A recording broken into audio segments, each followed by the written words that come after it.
Olá, muito boa tarde. Hora da Xepa, começando mais uma aqui para levar muita informação, bate-papo, coisas importantes que estão acontecendo na nossa cidade, na nossa região e no país. Você está aqui no estúdio mais tecnológico da América do Sul, Globalt, localizado no centro de Rio Claro. Venha nos fazer uma visita para conhecer essa super estrutura. Nosso canal no YouTube, Hora da Xepa, ou melhor, essa no Instagram, @horadaxepa.gt. E no YouTube você assiste o nosso podcast no canal da Globalt, Globaltcast. Você entra lá, se inscreva no canal, ativa o sininho e receba toda a programação do nosso sistema de comunicação. Você também pode participar, manda sua mensagem, sua sugestão de entrevista, de bate-papo, que é sempre muito importante contar com você aqui na Hora da Xepa. Enquanto você almoça, enquanto você bate sua xepa aí, a gente conversa aqui. E eu recebo o secretário municipal de Mobilidade Urbana e Sistema Viário, Paulo Paulon, que vai bater um papo aqui comigo, meu xará, vai bater um papo aqui e explicar tudo o que está acontecendo na cidade. Não é pouca coisa. Explicar por que você, motorista, tem que ter um pouquinho de paciência quando tem uma interdição, uma sinalização, porque é um processo que está caminhando a passos largos aqui no nosso município. Paulo, obrigado pela presença, hein? Eu que agradeço, é muito bom estar aqui, Paulo, e vamos falar um pouquinho de trânsito, de todos os projetos que estão acontecendo na nossa cidade. Muito bom, enquanto a gente conversa, eu tomo um San Café aqui, ó, cafezinho expresso, filé, pra gente seguir no papo aqui. Paulo, um pouquinho sobre você primeiro, pra galera também te conhecer, que tá acompanhando a Hora da Xepa. Quem é o Paulo Paulon? Então, vamos lá, né? Paulo Paulon é um rio-clarense, né? Há 50 anos praticamente aqui na cidade. Já trabalhei em muitas empresas sempre no segmento privado e agora, no final do ano, fui convidado aí pelo prefeito para assumir essa posição da mobilidade urbana. Minha função sempre foi em logística, né? Então toda a minha carreira foi desenvolvida no segmento de logística, transporte e também a questão aí de mobilidade e distribuição. Então aceitei o desafio, estou gostando bastante. Claro que tem muita diferença entre o segmento privado e o público, mas estamos aqui fazendo o nosso melhor. Paulo, vamos falar sobre essa questão da mobilidade. Rio Claro é uma cidade com características bastante peculiares, principalmente no centro. Uma cidade projetada toda quadradinha, você olha de cima, principalmente a área central lá, ela é um xadrez, né, praticamente perfeito, porém, vias planejadas para muito tempo atrás, né? A cidade cresceu, é uma cidade que tem cerca de um veículo por habitante, o que é um número absurdo, né? E vias estreitas que precisam sempre de um planejamento, de um pensamento. Como que é o desafio de gerir a mobilidade numa cidade com essa característica? Paulo, o desafio é enorme, né? Você falou bem, Rio Claro ela é uma cidade planejada e vem crescendo a passos largos, né? Principalmente a frota da cidade. Os últimos 15 anos a frota sai de 106, 107 mil veículos para aproximados 200, então ela praticamente dobra nos últimos 15 anos e a cidade não acompanhou, não tem condições, né, de fazer um acompanhamento como em toda a grande cidade, né? Você vê aí um grande desafio na mobilidade urbana de todas as grandes cidades, que é acomodar esse crescimento das frotas e essa mudança cultural de utilização de veículos, tudo em detrimento do sistema público de transporte. Então isso daí realmente sobrecarrega a nossa malha e o desafio é enorme aí para que a gente trabalhe os equipamentos e que faça dar fluidez, né? Coisa que a gente vem fazendo, principalmente esse ano, a gente vê aí bastante projeto viário, a gente vê aí bastante instrumentação de trânsito para que seja melhor aplicado, que dê mais segurança nas vias e principalmente mais mobilidade para todos os que usam o sistema viário. Vamos pensar, daqui a pouco a gente vai falar dos projetos que estão por vir, mas antes, vamos antecipar, o processo de sinalização do que está sendo renovado na cidade. A Prefeitura de Rio Claro tem um projeto chamado Rio Claro em Ação, que tem aí o objetivo de pelo menos metade da cidade estar recapeado. E o recapeamento vai lá, é óbvio, né? Uma secretaria faz uma coisa, a outra faz outra. Isso é importante as pessoas saberem. A mobilidade, onde que ela entra, qual é o papel dela nesse processo dessa renovação da malha viária de Rio Claro? Vamos lá. A mobilidade entra em toda a sinalização de trânsito, tá? Tudo que for aí a questão da sinalização, das aplicações das regras e resoluções do CONTRAN e do sistema de vagas, do sistema de legendas, tudo da cidade, placas verticais e as legendas horizontais, tudo isso é a mobilidade urbana. O trabalho realmente é feito em parceria, né, vamos dizer, tem que ter uma comunicação muito estreita com outras secretarias, porque nós temos ali a Secretaria de Obras fazendo todo o recap, todo o tapa-buraco, e as legendas são afetadas, né? Você perde toda a sinalização viária. E se você deixar ali algum tempo sem sinalização, o risco de acidentes na via, eles aumentam assim consideravelmente, né? Nós tivemos casos num período de chuva que nós enfrentamos bastante, né? O recap conseguiu fazer a sua atividade e a gente não conseguiu cumprir por conta de ser tinta, né, que você aplica a parte horizontal. E nesse entremeio aí de algumas horas que nós não conseguimos, nós tivemos acidente no local. Então é muito importante essa sincronia e que o recap ou as obras viárias aconteçam e no mesmo tempo ou ali muito próximo a mobilidade consiga fazer a sinalização da via para levar segurança para o pessoal que trafega. Para explicar para o pessoal que está acompanhando a Xepa aí, por que não pode ser feito o asfalto e 15 minutos depois a sinalização? É bom as pessoas entenderem que existe um processo, por quê? Porque é natural, como você falou, houve até uma mudança climática, uma questão climática, que fez com que a sinalização não fosse feita imediatamente. O que acontece com a sinalização? Por que não é feito imediatamente, Paulo? Bom, todo o processo que você faz, né, você tem um tempo de cura ali, né? O asfalto ele é aplicado quente, ele tem uma porosidade, ele precisa ser ali, ter um tempo para que ele realmente faça aquele assentamento tudo e na sequência a gente venha com a parte viária de pintura. Se a gente fizer simultâneo, a gente vai perder o trabalho, né? Ou vai ficar, ele vai se movimentar e aquilo ali vai ficar feio, né, e é uma situação ruim. Então a gente precisa dar aquela acomodação, né, que ele faça aquele assentamento para a gente vir com a pintura e ficar uma sinalização perfeita, né. Se tiver molhado o chão. Não, tinta com a água não dá, né? Embora nós aplicamos solventes, tudo, as nossas tintas são de alta duração, uma tinta bem própria para sinalização viária, ainda assim, né, a água não dá aderência suficiente, ela vai fazer esparramar ali, vai ficar uma legenda totalmente desproporcional, então infelizmente não dá. Quando a gente tem períodos fortes de chuva, a gente precisa ter o mínimo de secagem da via para fazer a aplicação, se for a tinta fria. Se for a quente, a gente necessita aí de pelo menos 48 horas para conseguir fazer a aplicação. Fazendo uma comparação, me veio à cabeça aqui, bem básica para o pessoal de casa também entender. É como rebocar a parede e já querer pintar em cima do reboco molhado. É mais ou menos assim? Tem que esperar secar, né? Tem que esperar dar o tempo de cura, né, para que ela faça a aderência correta e a gente não perca o trabalho. Lembrando que tudo isso a gente está administrando verbas públicas, né, e a gente tem que tomar cuidado e ter todo o zelo possível para que isso seja aplicado de uma forma que não perca nenhum trabalho.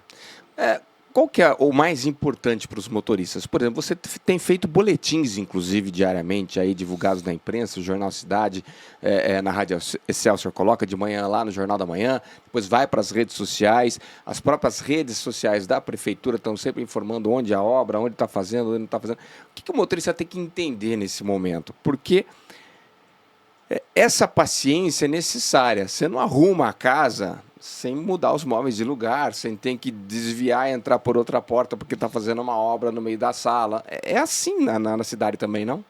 Exatamente, Paulo. A gente vem inclusive levantando essa bandeira, né, que No trânsito, gentileza e segurança andam juntos, né? E a paciência é muito importante.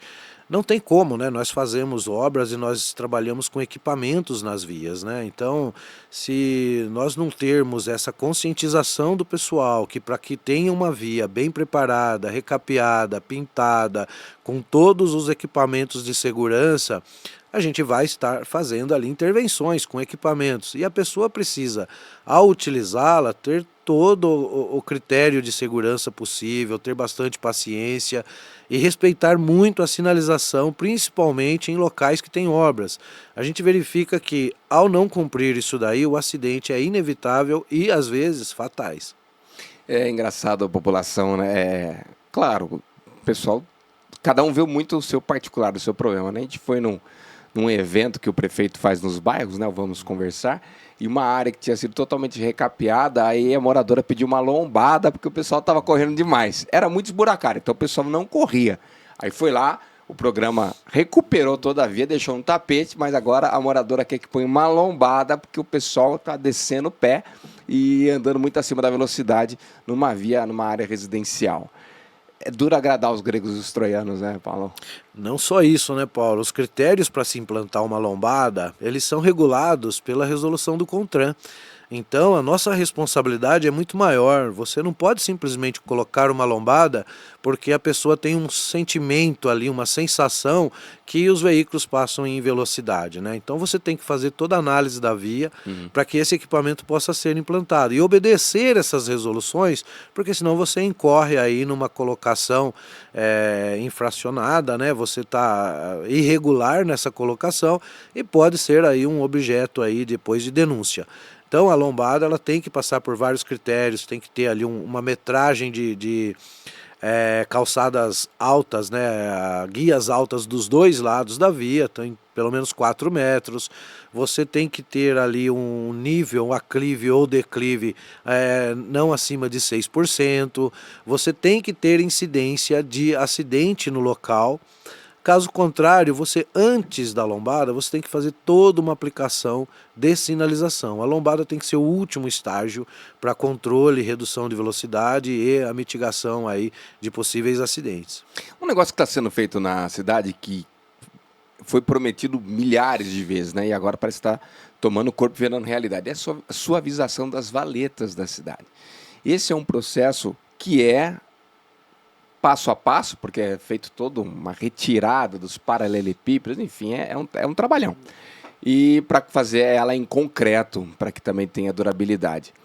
Esse também é feito um estudo de necessidade. Qual que é o critério nessa parte da suavização das valetas também? Sim, é feito todo um estudo, né? Nós já fizemos um primeiro mapeamento de grau de sensibilidade das valetas, tudo.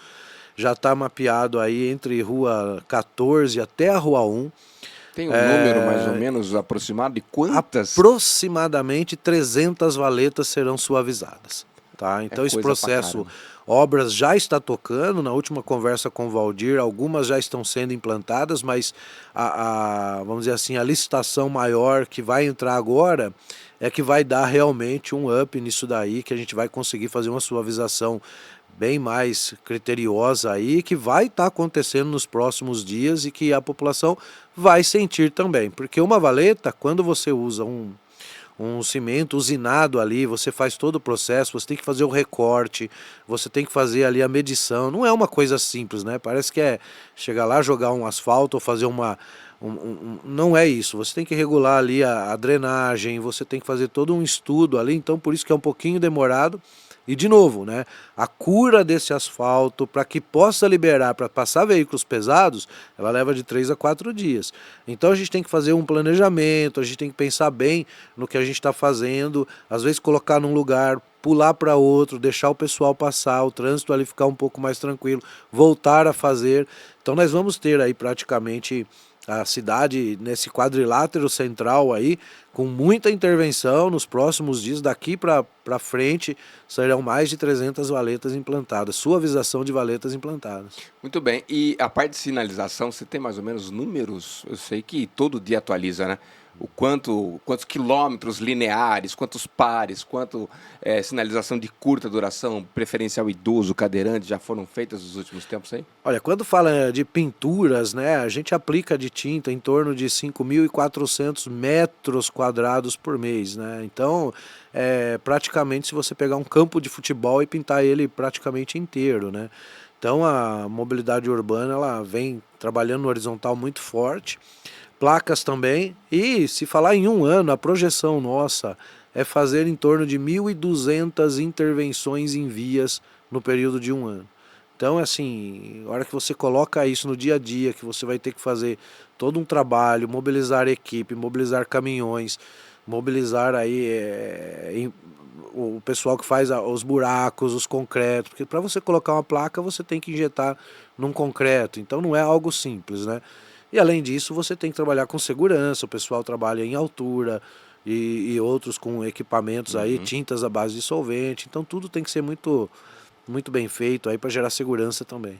Você comentou, inclusive, né, antes que a gente começar o bate-papo aqui, que o trabalho que está sendo feito neste momento é descentralizar, inclusive, da área de maior movimento da cidade. Os bairros mais periféricos também têm recebido esse trabalho? Com certeza, né? Isso a gente não via antes. Você via Rio Claro sempre trabalhando ali naquela área, né, mais central, as principais vias e tudo mais. Hoje a gente chega nos extremos da cidade. A cidade espraiou, a gente vê a cidade crescendo aí bastante, né, cidade bem espraiada, e as secretarias estão chegando. Então você vê obras, serviços públicos, mobilidade urbana chegando aos extremos da cidade, levando nos bairros mais periféricos toda uma estrutura que antes a gente não via na cidade. Vamos para projetos. 3 eu quero abordar aqui com o secretário de Mobilidade Urbana. 2 já estão em andamento. Vou deixar o terceiro por último para a gente aproveitar. O pessoal já está trombando com as mudanças, então vamos abordar. Boulevard, o que vai rolar lá? Vamos lá, né?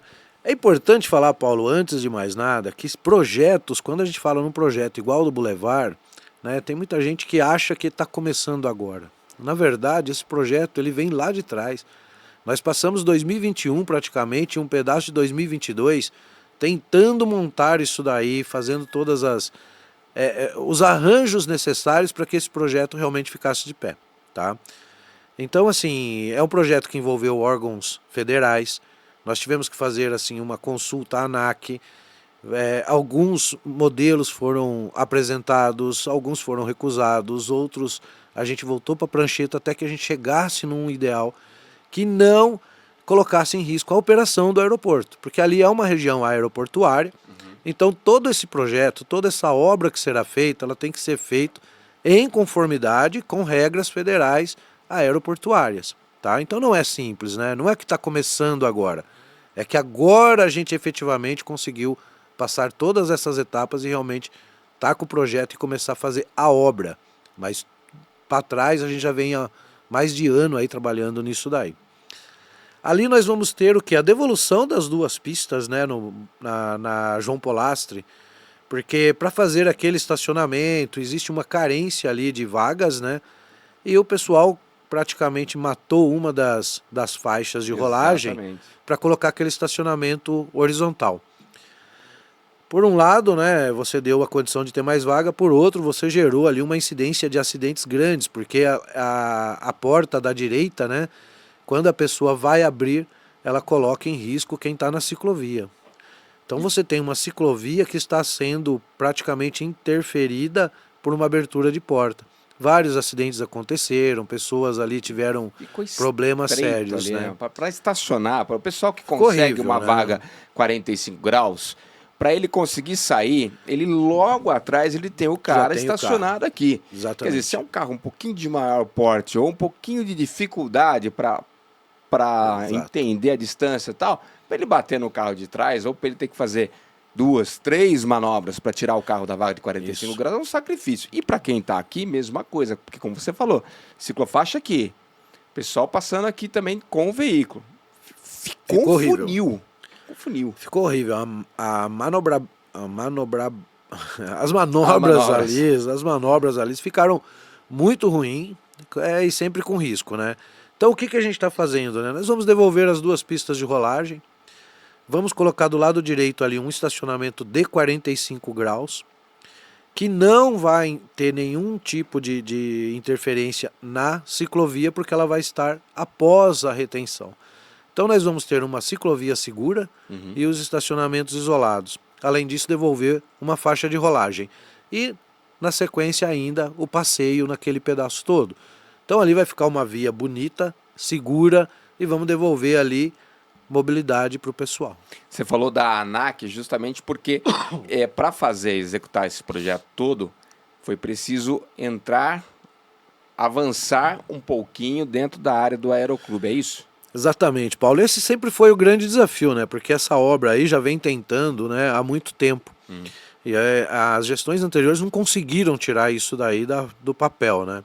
E nós conseguimos, nós tivemos bastante resiliência, colocamos isso como meta, contamos com a colaboração do pessoal também do Aeroclube de Rio Claro, na figura do Jonas lá, que nós fizemos várias reuniões, entenderam que isso era uma necessidade dos munícipes e ajudaram a viabilizar. Então foi muito importante, mas foi bastante assim necessário, muita resiliência para que acontecesse. Você está envolvido aí com uma região de operações aéreas, sempre é bastante complexo, tá?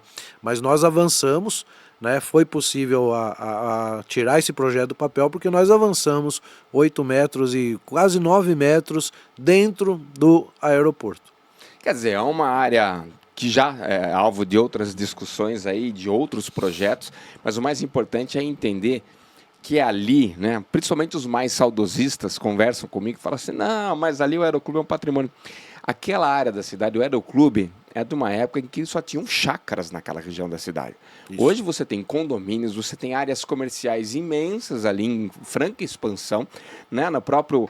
Vamos dizer assim, no início da Avenida 29, a Avenida 29 praticamente toda hoje são restaurantes, docerias, sorveterias, barzinho, imobiliárias. Depois, quando você tem o próprio posto de combustíveis da 9 com a 29, quem não se lembra, já houve uma queda de um avião de pequeno porte em cima do telhado do posto, faz bons anos aí, mas houve. Hoje ali existe um complexo de lojinhas ali, com parte de carnes, com café. Quer dizer, a cidade cresceu para aquele lado. O volume de pessoas caminhando, andando, de bike, fazendo exercício é gigante. Existe o Boulevard ali, que tem um complexo de lojas, que tem circulação de pessoas. Não dá para imaginar que aquilo não precise de uma expansão, né? Ali é inviável não expandir. Não tem nem como, né? É uma área nobre da nossa cidade. O aeroporto, claro, já estava ali, mas a cidade chegou. Ela acinturou o aeroporto, né? Então você tem ali praticamente toda a volta do aeroporto, ele ficou no meio da cidade. Então todas as cidades, quando isso acontece, elas planejam a retirada do aeroporto e se conseguir essa viabilidade, executam. Rio Claro não é diferente, né? E quando a gente fala num projeto onde que para ele sair dali, ele que tem uma área hoje de torno de 300 mil metros, você vai para uma área de 1 milhão de metros, no extremo da cidade, aonde uma região que ainda vai ser desenvolvida, aonde vai dar todas as condições do que tem hoje, que ela opera hoje, né? A gente tem ali um volume de pouso e decolagem pequeno, mas ele é operacional hoje. Ele vai para esse local com uma operação melhor, a escola vai para lá também. Você vai conseguir ter toda uma estrutura, né, de expansão aeroportuária já dentro do projeto. Então, só falando em um por um já seria maravilhoso se a gente conseguisse fazer isso. Então você não perde patrimônio, pelo contrário, né?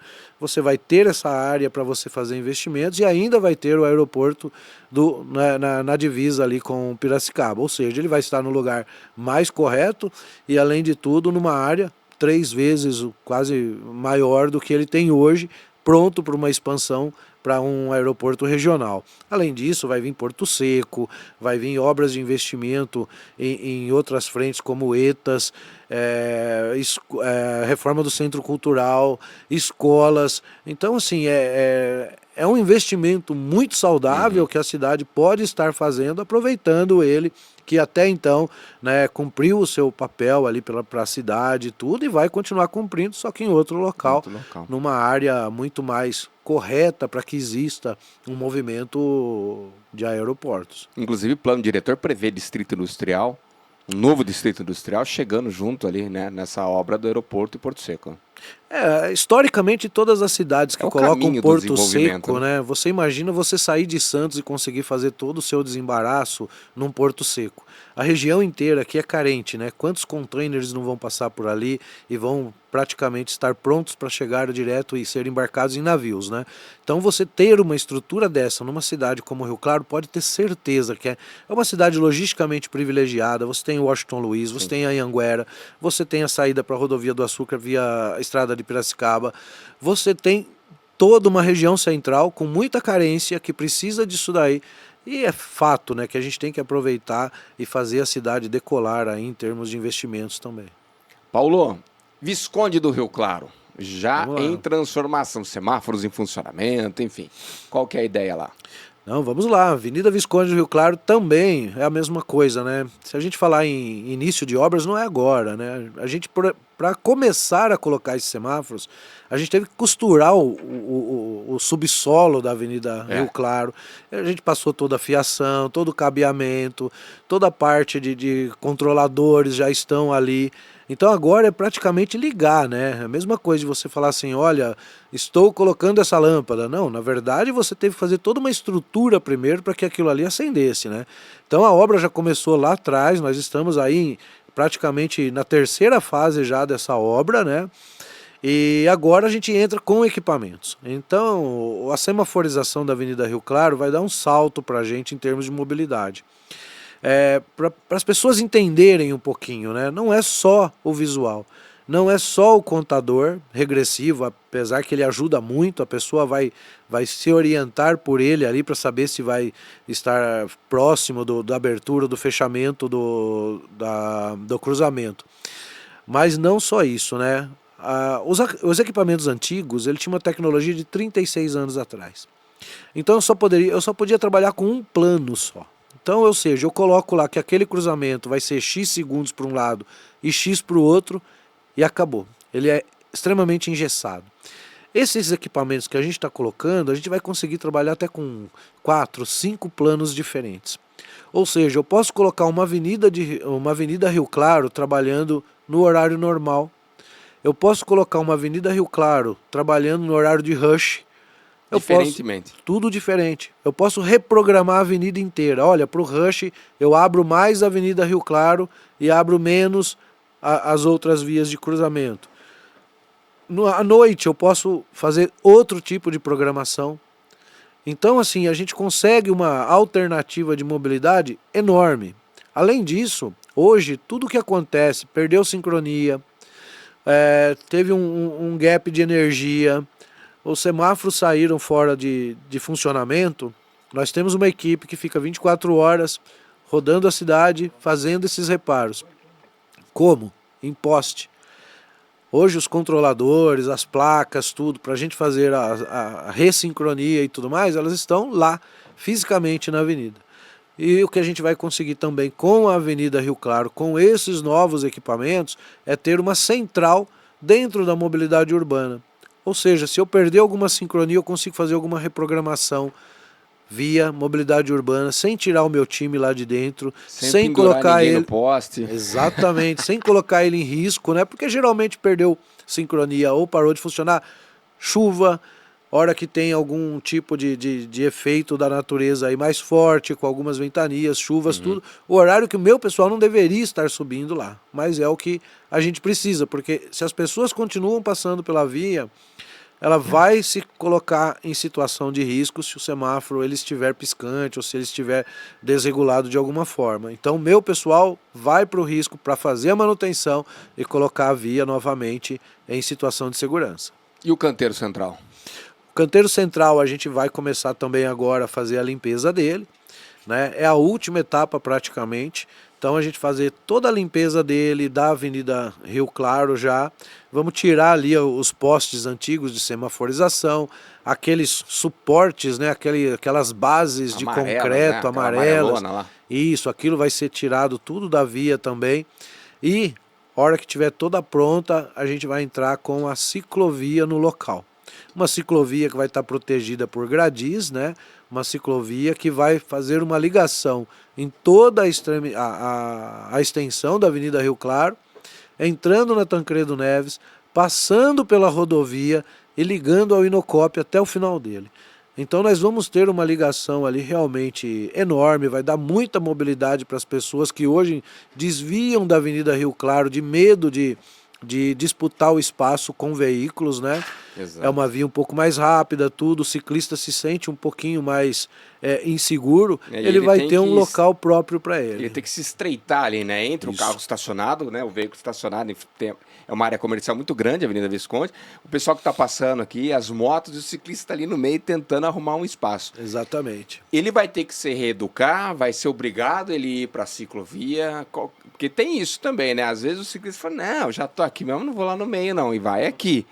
Esse é um processo, é um desafio, hein, Paulo? Tem. Acho que um dos grandes desafios nosso é esse programa de conscientização, né? Então a gente tem que fazer constantemente, isso faz parte também da mobilidade urbana. Nós estamos trabalhando muito forte nisso daí. Nós começamos com o Maio Amarelo, com um investimento pesado em conscientização, a equipe toda na rua trabalhando, e agora, em setembro, nós temos uma Semana Internacional do Trânsito. E a mobilidade urbana de Rio Claro praticamente fechou um mês em ações de conscientização. Então nós temos palestras sendo realizadas em escolas praticamente diariamente. Contamos ali com o time da mobilidade, contamos com o GEDUC da nossa Guarda Civil também, que tem a célula ali do trânsito também. Então o nosso pessoal está trabalhando muito forte a conscientização. Nós vamos fazer eventos na cidade, vários deles. Estamos mobilizando grupos, como por exemplo os grupos de motociclistas. Esses grupos vão nos ajudar, os motofretistas vão nos ajudar, vão estar trabalhando em pontos na via, fazendo distribuição de anteninhas anti-cerol e também dando uma instrução para aqueles que passam ali. Paulo, para ter uma ideia, nessa última semana nós tivemos 23 acidentes em Rio Claro, 24 vítimas, pessoas vitimadas. Praticamente não, todos envolvendo motociclistas. Então isso é uma necessidade enorme que a gente tem de envolver esse pessoal, essa categoria, para que eles realmente melhorem o respeito à sinalização do trânsito, porque eles estão sendo vitimados, tá? E a mobilidade vem fazendo um trabalho do quê, né? Tudo que acontece de acidente a gente vai para os locais, verifica a sinalização. E a nossa sinalização está de acordo com a resolução do CONTRAN, ou seja, você poderia ter evitado todos esses acidentes. Se as sinalizações forem respeitadas, o código fosse respeitado, as pessoas não estariam vitimadas. Então é muito importante a gente levar essa conscientização para as pessoas que usam as vias, tanto pedestres, ciclistas, os motociclistas principalmente, e os veículos, para que realmente a gente tenha essa condição de melhorar e diminuir a quantidade de acidentes e pessoas vitimadas nas vias. Muito bem. Ó, a Xepa faz a mágica acontecer aqui, ó. Não tinha o AI na mesa, mas agora tem o AI na mesa. O AI Salgados aqui, oferecimento para nossa hora da Xepa. Pum, surgiu aqui. Hã? É outro nível, você vê como acontece? Muito bom, hein? Muito bom. Só para encerrar rapidão, Paulo, só para deixar o pessoal já com aquela sensação tipo, nossa, aí vai ficar bom de vez. Avenida Integração. Tá surgindo, né? Não, surgindo não. Nós estamos trabalhando nessa avenida praticamente esse ano inteiro. É uma avenida que vai sair do zero, né? Praticamente ela vai cobrir ali o leito ferroviário. 4.600 metros de extensão, acho que na história de Rio Claro, eu não lembro quando foi, né? Talvez quando fecharam ali o córrego da Servidão e construíram a Avenida Rio Claro em cima, talvez essa tenha sido a maior obra realmente. E hoje nós estamos isso daí já com todo o projeto pronto. Nós estamos já com todos, o projeto dela tá lindo, né? Com 3 parques lineares, uma via de 4.600 metros, vai sair da Avenida 24 e vai praticamente ligar, chegando próximo ali a Batuvi, passando por vários bairros, dando uma mobilidade enorme para a cidade. Tá tudo pronto, agora é licitação, 3 empresas ali, 3 frentes de trabalho que vão estar simultaneamente acontecendo e é real. Tá? Então a gente vai não só tirar do papel isso daí, como vai fazer essa via ser uma das mais importantes na cidade. É um grande desafio, sim, mas ele é real, já está com todos os projetos prontos e vai começar a acontecer. É uma transformação muito positiva, sensacional para a cidade. Então, você imagina, né? Como o Paulo falou, sai da 24 ali, antigo leito da ferrovia. Isso contando que a Rumo 2025 deve levar as oficinas lá para o Guanabara, que isso é uma coisa que já está acordada.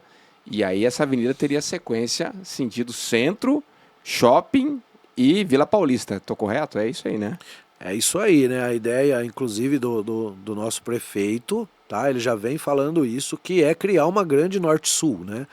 Então, se você tem essa possibilidade, tirando ali, né, tendo os espaços hoje ocupados pelas oficinas, a gente continuaria essa via e faria a ligação nela praticamente na estrada que liga Rio Claro a Santa Gertrudes. Nós vamos ter praticamente uma via chegando lá na Washington Luiz, fazendo um anel enorme na cidade, dando uma mobilidade extrema, uma norte-sul realmente digna aí de uma bela mobilidade para a cidade.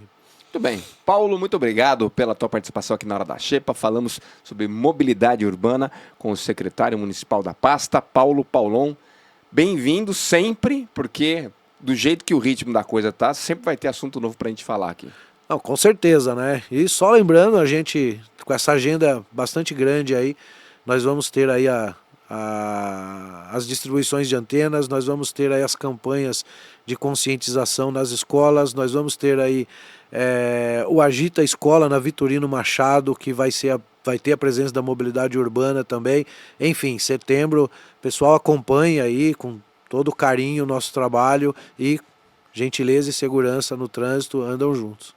Maravilha, Paulo. Obrigado mais uma vez. Eu que agradeço. Hora da Xepa fica por aqui. Nós voltamos sempre contando com a sua companhia. Meio-dia eu espero você. Lembrem-se, segunda, quarta e sexta a gente tem um encontro marcado aqui.